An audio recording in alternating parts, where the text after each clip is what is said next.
program cerdas ceramah Ramadan berseri dengan tema Qawaidu Qur'aniyah, kaidah-kaidah yang bersumber dari ayat-ayat suci Al-Quran. Khamsuna qaidatan, terkandung di dalamnya 50 kaidah fin nafsi wal hayat, untuk jiwa dan kehidupan. Jamaah sekalian yang sama-sama berbahagia, sebelum kita memulai pelajaran kita, yarhamukallah, dalam qawaid Qur'aniyah, maka kita mengulangi memurojaah 5 amalan rekomendasi di 10 malam terakhir dari bulan suci Ramadan. Yang pertama, salat malam. Memperbanyak Salat malam. qiyamul lail. Ya, maka pastikan kita hadir dalam qiyamul lail. Ya. Kalau ibu-ibu tadi malam masih sedikit, ya, husnuzonnya di rumah. Husnuzonnya, ya. Ya, jadi kita ajak keluarga kita, anak-anak kita, anak remaja, ajak untuk datang salat qiyamul lail. Ya. Kita ajarkan mereka untuk bisa bangun salat tahajud sebagaimana Nabi SAW ketika 10 malam terakhir tidak membiarkan istrinya tidur, tapi Nabi mengajak untuk sama-sama salat malam. Ya. Barakallahu fiik. Ya. Yang menarik juga yang pernah kami tanyakan ya kepada salah seorang guru kami, Nabi 10 malam terakhir itu di mana? Di masjid. Istrinya di rumah. Bagaimana cara membangunkannya? Nah, Nabi 10 malam terakhir itikaf, istrinya di rumah, dan dalam hadis disebutkan di 10 malam terakhir Nabi membangunkan istri-istrinya. Nah, bagaimana caranya? Ya. Jadi istri-istri Nabi itu kan tinggalnya bertetangga dengan Masjid Nabawi, bertetangga dengan Masjid Nabawi. Ada menyebutkan riwayat bahwa Nabi itu ya mengetuk-ngetuk pintunya, ya, pintu rumahnya. Seperti itu untuk bisa bangun, ya, untuk bisa bangun salat malam. Ya, artinya bagaimana pentingnya membangunkan keluarga untuk bisa bangun salat tahajud, ya, untuk mendapatkan ridha Allah Subhanahu wa taala. Baik, amalan yang kedua, banyak berdoa. memperbanyak doa. Abata Allahumma innaka afun tuhibbul afwa fa'fu anni. Lagi, Allahumma innaka afun tuhibbul afwa fa'fu anni. Artinya, Allahumma, Ya Allah, innaka, sesungguhnya engkau. innaka, Sesungguhnya engkau. sesungguhnya engkau, afun, Maha pengampun. maha pengampun, tuhibbul afwa, Menyukai ampunan. menyukai ampunan, fa'fu anni, Maka ampunilah. maka ampunilah aku.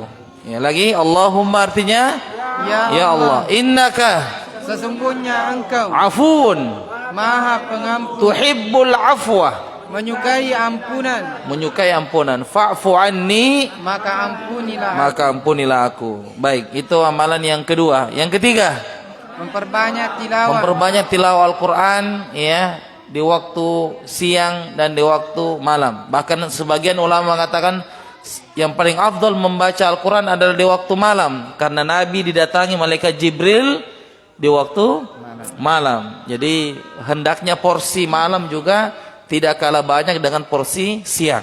Ya, tidak kalah banyak dengan porsi waktu siang. Yang keempat, memperbanyak zikir kepada Allah Subhanahu wa taala. Di waktu sahur zikir yang afdal apa? Istighfar, astaghfirullah wa atubu ilaihi. Aku memohon ampun kepadamu dan aku bertaubat kepadamu ya Allah. Di waktu sahur, ya, setelah sholat witir, ya, itu memperbanyak istighfar sampai masuk azan subuh. Barakallahu fiik. Kemudian zikir apa lagi? Zikir pagi dan petang. Zikir pagi ba'da subuh dan zikir petang ba'da asar. Itu yang afdal. Kemudian zikir umum, 4 kalimat yang paling dicintai oleh Allah Subhanahu wa taala. Subhanallah walhamdulillah wa la ilaha illallah wallahu akbar. Ini dibaca bisa di sela-sela menunggu 2 rakaat berikutnya. Begitupun salat tarawih dan juga salat qiyamul lail. Jangan sampai kosong, ya. Kita bilang apa? subhanallah walhamdulillah wala ilaha illallah wallahu akbar. Ya, ada zikir yang tidak kalah hebat juga, yaitu 2 ayat terakhir dari surah Al-Baqarah. Man qara'a ayataini min akhir suratil Baqarah kafatahu. Siapa yang membaca 2 ayat terakhir dari surah Al-Baqarah, maka dia akan dicukupkan dari segala hal. Ya, dicukupkan rezekinya, dicukupkan dunianya, dicukupkan akhiratnya, dan dia terhindar dari godaan syaitan. Jadi ini 2 ayat terakhir dari surah Al-Baqarah termasuk zikir yang luar biasa di waktu malam. Zikir yang dibaca di waktu apa? Di waktu malam, ya, sebelum kita tidur, dan boleh dibaca misalnya setelah tahajud atau setelah witir, itu boleh. Amalan keberapa tadi? Keempat. Yang kelima, bersedekah. Pastikan kita bersedekah di 10 malam terakhir ini. Sediakan pecahan-pecahannya, sediakan dana kita untuk bersedekah. Dan kalau kita bersedekah di 10 malam terakhir ini, insyaallah ta'ala akan mendapatkan sedekah lebih baik daripada 1000 bulan. Khairun min alfi syahr. Jadi ini 5 amalan rekomendasi. Dari semenjak maghrib sampai sebelum azan subuh, pastikan kita sudah mengerjakan 5 amal soleh ini. Mudah-mudahan Allah Subhanahu wa taala memberikan kita semangat untuk beribadah. Kalau kita sedang loyo, doanya apa? Allahumma a'inni ala dzikrika wa syukrika wa husni ibadatik. Artinya Allahumma Ya Allah, a'inni, bantulah bantulah aku, ala zikrika, untuk berzikir kepadamu, wa syukrika, untuk bersyukur kepada wa husni ibadatika, dan mempersembahkan ibadah yang terbaik kepadamu. Taib, kita angkat tangan blank, enggak tahu minta apa. Abata ya hayyu ya qayyum bi rahmatika astaghis aslih li sya'ni kullah wa la takilni ila nafsi tarfata ain. Ya, jadi kalau kita angkat tangan, kita bisa membaca zikir tadi, yaitu zikir doa umum. Ya, barakallahu fi. Jadi kita ini mesti untuk memperbanyak angkat tangan. Di 10 malam terakhir ini banyak angkat tangan, ya. Salah seorang dai yang pernah kami dengar, dan ini betul ucapannya. Kita ini orang Indonesia terlalu sering dibimbing dalam berdoa, sehingga ketika disuruh berdoa, minta apa kita? Sahih au khata. Nah, sekarang misalnya kalau ada suruh doa, ayo doa. Doa apa, Ustaz? Minta apa kita? Kadang blank karena terbiasa dibimbing terus. Nah, ketika angkat tangan, ya coba di Padang Arafah. Padang Arafah itu, ya orang Indonesia angkat tangan mungkin 5 menit. Setelah itu tidak ada mas cerita Padahal doa Arafah dari zuhur sampai terbenam matahari sekitar 6 jam, itu waktu yang paling afdol berdoa di Padang Arafah. Tapi sungguh saya disayangkan orang yang tidak punya bahan, tidak ada ya hayu ya qayyum, tidak ada tidak ada hafalannya, ya sudah. 5 menit dia sudah, saya sudah minta semua, dunia akhirat saya sudah minta semua. Iya. Padahal ya masih banyak yang dia perlu doakan. Ya, jadi ini penting ya. Jadi jangan terbiasa terus dibimbing doa. Seketika ketika disuruh berdoa sendiri blank. Ih, minta apa kita? Ya kayaknya sudah ada semua, ada motor, ada mobil, ada pesawat, ya sudah ada semua. Jadi ya, kita ini hidup di dunia ini sudah nikmat. Ya, jadi ya seperti itu. Mari kita usahakan doa sendiri. Ya, angkat tangan, kita tahu minta apa. Kita sudah tahu apa yang kita minta kepada Allah Subhanahu wa taala. Baik.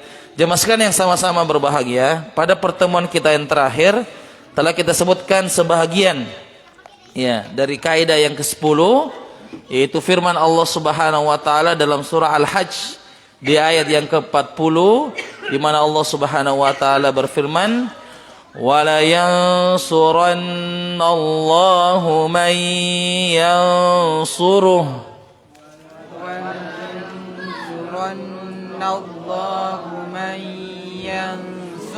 وَلَا يَنْصُرَنَّ اللَّهُ مَنْ يَنْصُرُهُ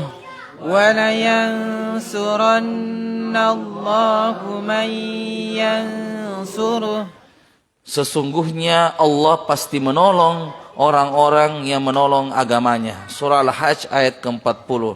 Dan telah kita sebutkan bahwasanya ini merupakan kaidah yang luar biasa bahwa Allah pasti akan menolong hambanya, yaitu orang-orang yang menolong agama Allah Subhanahu wa taala. Dan sebagaimana kita telah sebutkan di sini ada 3 penekanan. Ada 3 penekanan. Mana huruf penekanan di sini? Waw. Waw di sini artinya apa? Wawul qasam. Apa itu waw? Yaitu sumpah, demi, ya, demi Allah. Kemudian ada huruf apa? Ada huruf lam. Wala. Lam itu kalau pendek itu artinya penekanan.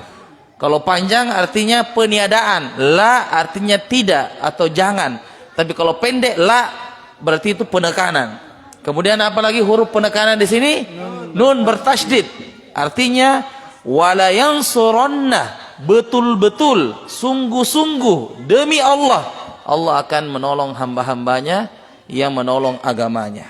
Ya, jadi ini tidak ada keraguan, ya, orang-orang yang menolong agama Allah Subhanahu wa taala. Baik, kita tidak mau meroja dari awal, ya, karena melihat waktu. Insyaallah merojanya nanti di akhir, yaitu menyebutkan kaidah yang keberapa nanti? Kelima. Kaidah kelima, ya, kaidah yang kelima. Ya, silakan yang belum menyebutkan, ya, dari contoh kehidupan nanti bisa disampaikan pada majelis atau penutup majelis. Baik, insyaallah taala kita akan lanjutkan pelajaran kita pada malam hari ini. Wa hadza majlisu as-tsani wal 'ishrun min kitab qawaidi qur'aniyah 50 qa'idatan fi an-nafsi wal hayat al-muallifu asy-syekh Umar bin Abdullah al-Muqbil hafizahullahu ta'ala. Bismillahirrahmanirrahim. Alhamdulillahilladzi waffaqana lil a'malil jariyah. Wassalatu wassalamu wal barakatu ala khairil bariyah. Nabiyyina Muhammadin wa ala alihi wa ashabihi wa dzurriyyah.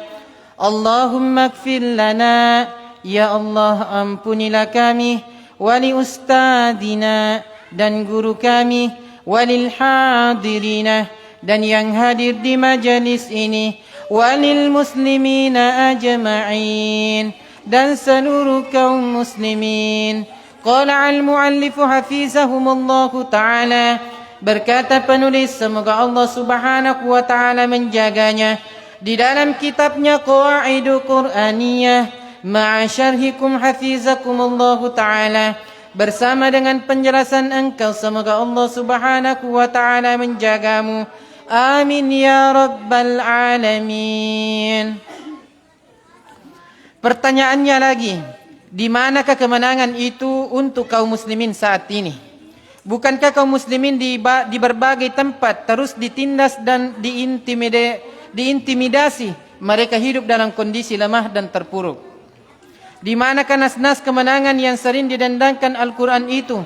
Baik di perang Badar Kubra, pada hari Ahzab, pada perang Yarmuk, Nahawan, atau hari di mana Tatar dikalahkan ketika mereka hendak menguasai negeri-negeri Islam pada permulaan abad ke-8.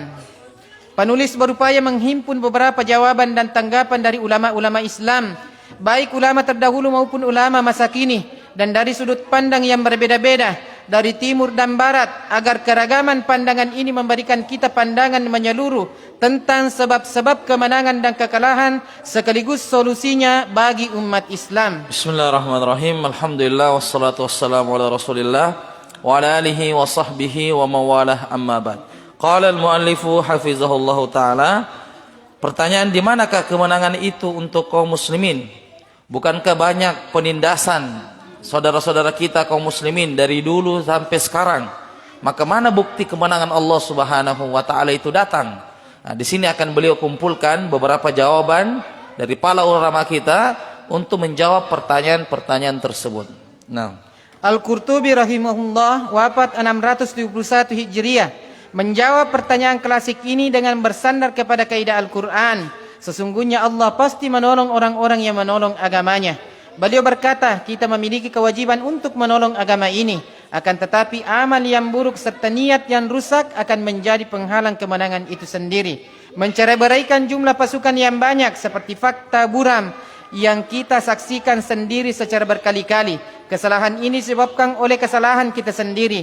Disebutkan dalam riwayat Al-Bukhari bahwa sahabat Abu Ad-Dardah berkata, kalian itu berperan dengan amal-amal nyata kalian. Juga diriwayatkan dalam Sahih Al-Bukhari bahwa Rasulullah sallallahu alaihi wasallam berkata, kalian tidak diberi rezeki dan diberikan pertolongan melainkan dengan keberadaan orang-orang yang lemah di antara kalian.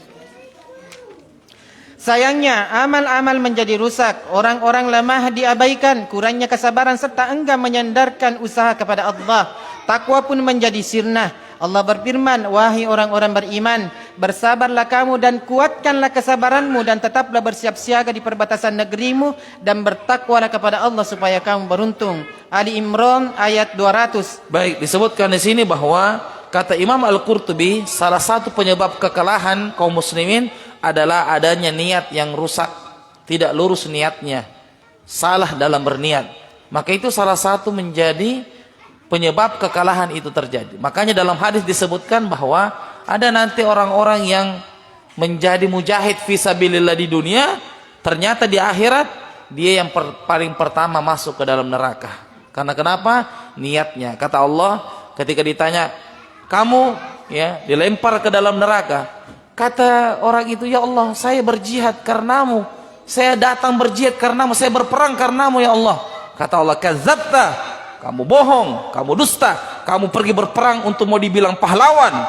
Maka hari ini saya sudah tahu niatmu apa, dan dia yang paling pertama diseret masuk ke dalam neraka.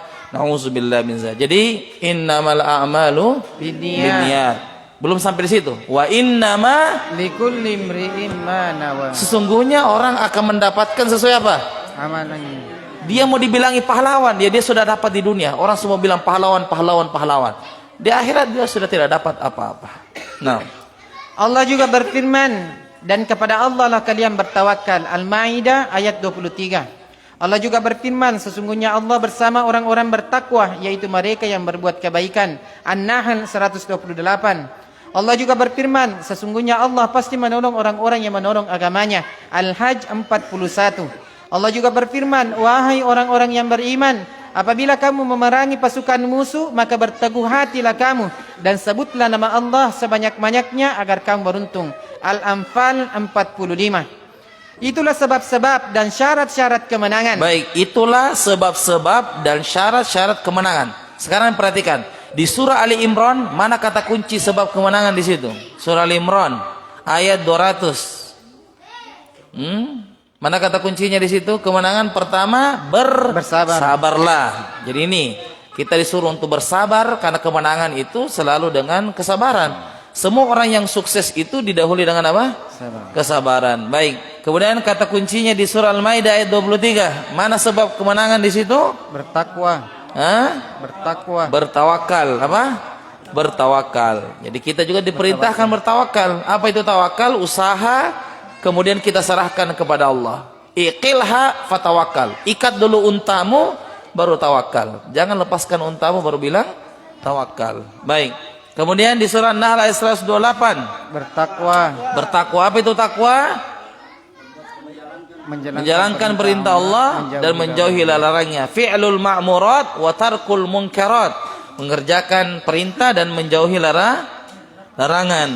Kemudian di surah Al-Hajj ayat 41, menolong agama Allah. Ia menolong agama Allah. Ia menolong orang-orang yang menolong agama Allah. Ini juga sebab kemenangan. Menolong orang-orang yang menolong agama Allah.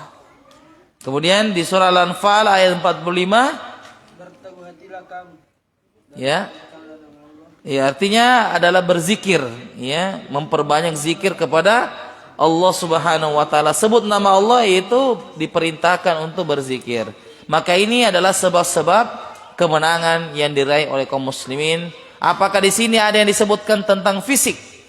Apakah ada disebutkan masalah otot? Tidak, karena memang kemenangan itu bukan masalah otot. Ini masalah kemenangan dari Allah. Iza jaa nasrullahi wal fath.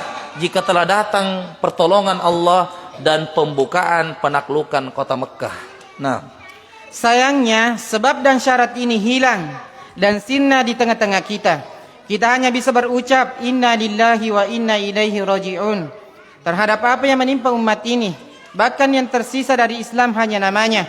Agama tersisa hanya lukisannya. kerusakan merajalela, merebaknya maksiat dan pembangkangan serta kurangnya pembimbingan. Sehingga tidak mengherankan jika musuh dari timur dan barat, di darat dan di laut menguasai dan mengitari kita. Fitnah dan musibah pun terjadi di mana-mana. Tidak ada yang dapat menolong semua ini kecuali yang dirahmati Allah. Imam Ibnu Taimiyah rahimahullah wafat 728 Hijriah menyebutkan penyakit dan solusinya. Apabila terjadi kelemahan pada diri umat Islam dan musuh telah menguasai mereka, maka hal itu terjadi karena kesalahan dan dosa umat Islam sendiri. Umat Islam lalai menjalankan kewajiban agamanya, baik yang nampak maupun yang tersembunyi, atau boleh jadi karena mereka telah melampaui batas-batas yang ditentukan Allah, baik zahir maupun batin. Allah berfirman, sesungguhnya orang-orang yang berpaling dari kalian pada hari bertemu dua pasukan itu, pasukan kaum muslimin dan pasukan kaum musyrikin, yaitu mereka yang digelincirkan oleh setan disebabkan sebagian kesalahan yang mereka telah perbuat di masa lampau, dan sesungguhnya Allah telah memberi maaf kepada mereka. Sesungguhnya Allah Maha Pengampun lagi Maha Penyayang. Ali Imran 154. Allah juga berfirman, dan mengapa ketika kamu ditimpa musibah pada peperangan Uhud, padahal kamu telah menimpakan kekalahan 2 kali lipat pada musuh-musuhmu pada peperangan Badar, kamu berkata, dari mana datangnya kekalahan ini? Katakanlah itu dari kesalahan kamu darimu sendiri. Sesungguhnya Allah Maha Kuasa atas segala sesuatu. Ali Imran 165. Tidaklah kekalahan itu datang kecuali dari sebab dosa-dosa. Ya, kata para ulama kita, kekalahan itu disebabkan karena dosa. Karena dosa ini bisa memberatkan, bisa terlambat kemenangan datang, itu karena dosa. Ya. Sebagaimana di perang Uhud. Apa dosa yang terjadi di perang Uhud di situ? Dosa menyelisihi perintah Nabi. Karena Nabi sudah mengatakan, apapun yang terjadi, wahai pasukan pemana, jangan kamu turun, apapun yang terjadi. Tapi dia tidak mau mendengar. Yang terjadi adalah kekalahan karena dosa menyelisihi perintah Rasulullah Shallallahu Alaihi Wasallam, dan ini termasuk dosa yang paling besar, tidak mau mendengarkan perintah Rasulullah. Nah, Allah juga berfirman, sesungguhnya Allah pasti menolong orang-orang yang menolong agamanya. Sesungguhnya Allah Maha Kuat dan Maha Mulia, yaitu orang-orang yang jika kami teguhkan kedudukan mereka di muka bumi, niscaya mereka mendirikan salat, menunaikan zakat, menyuruh berbuat yang ma'ruf dan mencegah dari perbuatan yang mungkar. Dan kepada Allah lah kembali segala urusan. Al-Hajj 40-41. Syekh Rashid Ridha rahimahullah wafat 1354 Hijriah juga memiliki pandangan tersendiri terhadap pertanyaan penting di atas. Ia seorang cendekiawan yang hidup di masa umat Islam mengalami kelemahan dan keterpurukan. Ia mengatakan, hari-hari ini kita menyaksikan sebuah fakta sangat menyedihkan. Orang-orang yang mengklaim sebagai insan beriman pada akhir abad ini jauh dari kemenangan. Sebab mereka tidak jujur dalam beriman. Mereka orang-orang yang zalim dan bukan orang-orang yang dizalimi. Mereka memenangkan hawa nafsu, bukan membela Allah. Mereka tidak menjalankan sebab-sebab kemenangan yang telah ditentukan, karena sesungguhnya Allah tidak mungkin menyalahi janjinya. Dia tidak mengubah ketentuannya. Dia yang akan menolong orang-orang beriman yang jujur, yaitu orang-orang yang membela agama Allah, meninggikan kalimat-kalimatnya, menghadirkan kebenaran dan keadilan dalam medan pertempuran, tidak melakukan kezaliman kepada orang yang berhak mendapatkan keadilan. Bukankah pemerintah yang pertama turun dalam syariat adalah masalah perang? Allah berfirman, telah diizinkan berperang bagi orang-orang yang diperangi, karena sesungguhnya mereka telah dianiaya, dan sesungguhnya Allah benar-benar Maha Kuasa menolong mereka itu, yaitu orang-orang yang telah diusir dari kampung halaman mereka tanpa alasan yang benar, kecuali karena mereka berkata, Tuhan kami hanyalah Allah. Dan sekiranya Allah tidak menolak keganasan sebagian manusia dengan sebagian yang lain, tentulah telah dirobohkan biara-biara Nasrani, gereja-gereja, rumah-rumah ibadat orang Yahudi, dan masjid-masjid yang di dalamnya banyak disebut nama Allah. Sesungguhnya Allah pasti menolong orang-orang yang menolong agamanya. Sesungguhnya Allah Maha Kuat dan Maha Mulia. Al-Hajj 39-40. Berkata Syekh Rashid Ridha bahwasanya salah satu faktor terjadinya kekalahan kaum muslimin yaitu adanya kezaliman. Ya, dan kezaliman itu adalah kegelapan pada hari kiamat. Az-zulmu zulumatun yaumal qiyamah. Kezaliman itu adalah kegelapan pada hari kiamat. Jadi terlambat pertolongan Allah itu disebabkan karena ada pasukan yang menyalahi aturan. Makanya pasukan Nabi itu ya sebelum 1 bulan menghadapi musuh, 1 bulan sebelum ketemu dengan musuhnya, orang-orang kafir di tenda-tenda mereka itu sudah gemetaran. Padahal 1 bulan baru mau ketemu dengan pasukan Nabi SAW. Dari mana gemetaran itu? Siapa yang mengirimkan ketakutan itu? Tiada lain yaitu Allah Subhanahu wa taala. Kenapa bisa?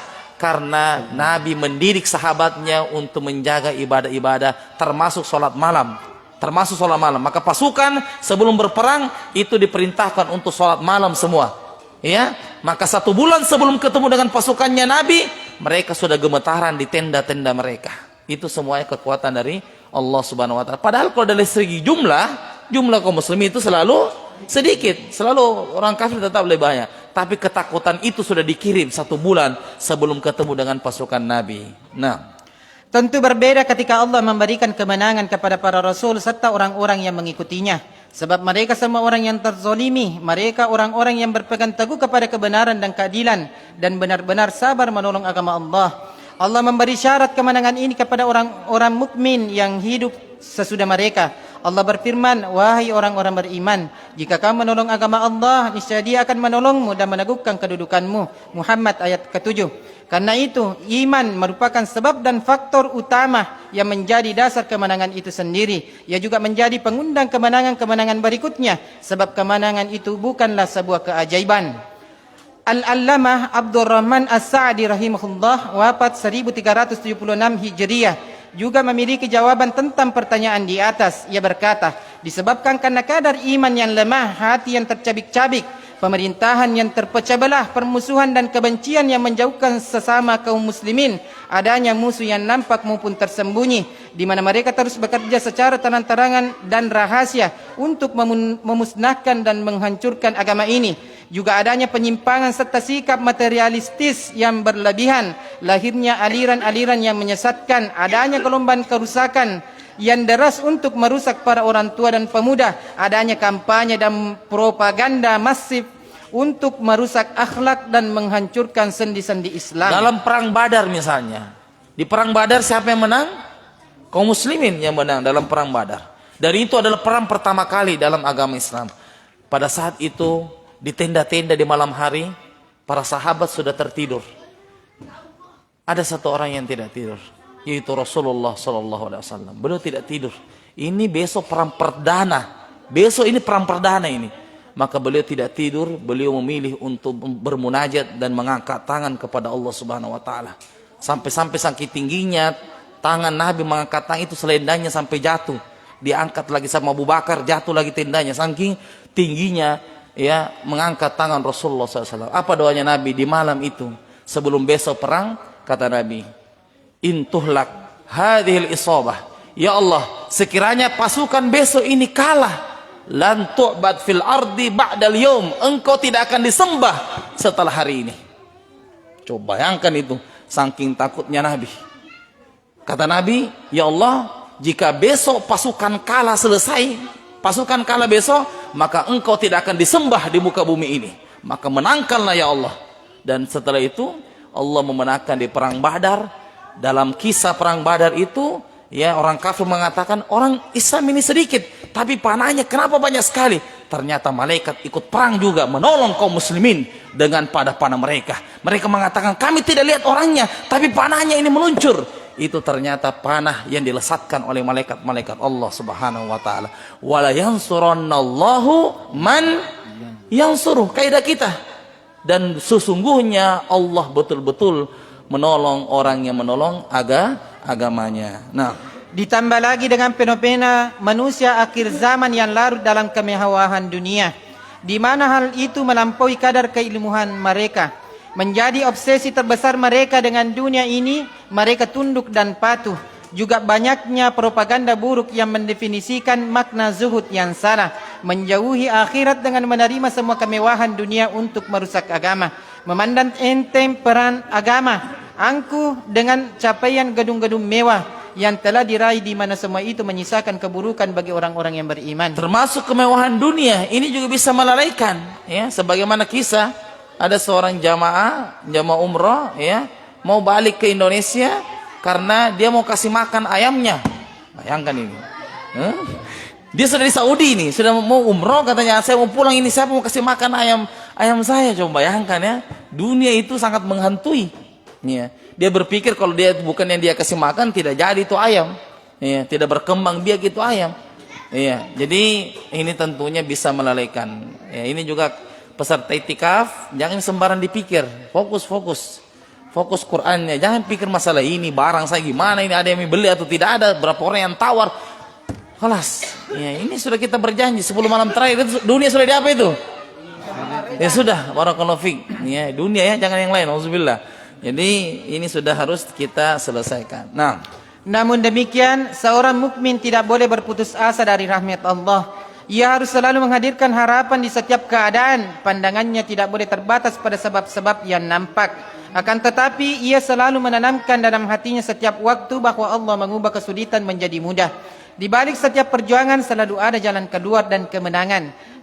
Dan kemenangan gemilang itu akan dicapai setelah melalui perjuangan keras dan keberhasilan mengurai keterpurukan dan kesedihan. Kita memohon kepada Allah semoga Dia berkenan memuliakan agamanya serta menjadikan kita sebagai penolong-penolongnya. Juga Dia memenangkan orang-orang beriman serta menghinakan musuh-musuhnya. Kita ada atau tidak ada, agama Islam ini akan jaya. Sahih atau khata? Betul nggak ini? Maksudnya kita belajar agama atau tidak belajar, kita ikut menyumbang atau tidak, tetap agama Islam ini akan tetap jaya. Pertanyaannya, tidakkah kita mau masuk di barisan orang-orang yang menolong agama Allah Subhanahu wa taala? Kalau kita hadir atau tidak hadir, tetap agama Islam ini tetap akan jaya. Itu sudah janji Allah Subhanahu wa taala. Cuma sekarang kita mau hadir atau mau absen, mau hadir atau mau goib di barisan-barisan itu. Makanya dalam setiap kegiatan-kegiatan agama kita harus berbuat andil di situ. Sekarang jihad kita bukan dengan senjata.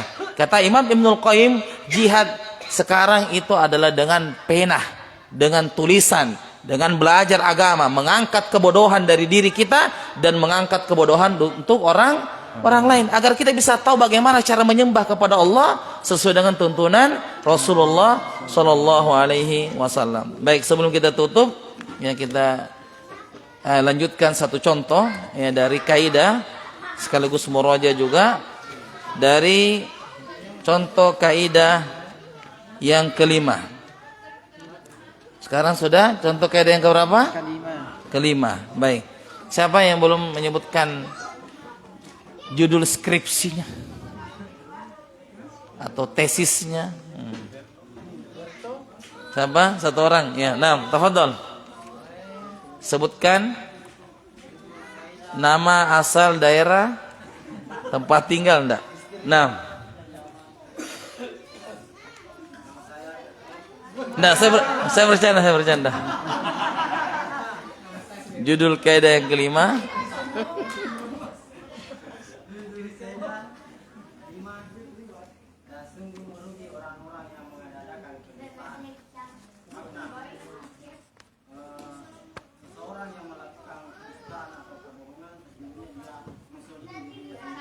Ya, baik.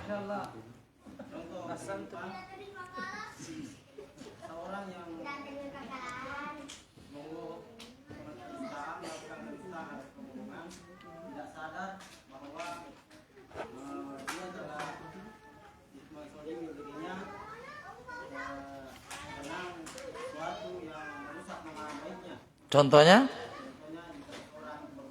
Ya.